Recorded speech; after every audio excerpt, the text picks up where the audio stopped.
We're being distracted. Honestly, as I rarely ever use the phrase "as a black man," but as a black man, this is one thing that jars me so much. It jars me so much because, and part of the reason, there's lots of reasons why I lean more conservative than I lean more to the left. But one of the big ones is this, on the left side of the spectrum, and with a lot of these liberals and progressives, just the levels of virtue signaling and condescension and wanting to talk the talk and say what seems to be popular and what you're supposed to say without actually addressing or even wanting to address or even acknowledge the genuine issue, right? So even if you take something like the Black Lives Matter movement, right?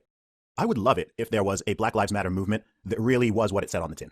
Right. I think the USA in particular actually needs a movement called, I actually think it needs a Black Lives Matter movement, but I don't think it needs a Black Lives Matter movement that is solely focused on the rare and unfortunate incidents where a black person happens to be killed by a white police officer in dubious circumstances, which happens a couple times a year. A couple times a year is too much, right?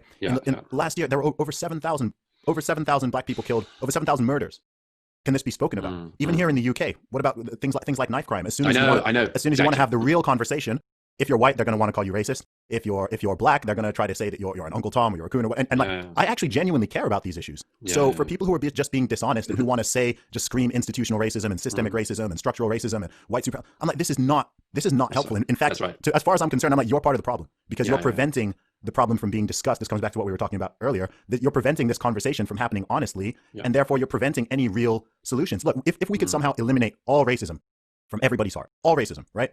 Would these problems still exist? And the answer is overwhelmingly yes. So that suggests very strongly to me that the primary issue we're dealing here is not some sort of specter of white supremacy or structural racism or institutional racism, et cetera. It's absent fathers. It's lack of education attainment. Perhaps it's lack of investment in certain areas. There are a whole bunch of things that we can talk about, but instead it's like the answer is always racism. And then people want to backtrack and retrofit the answer racism and apply it to everything, even where it totally doesn't make sense. And it's very, very frustrating to me.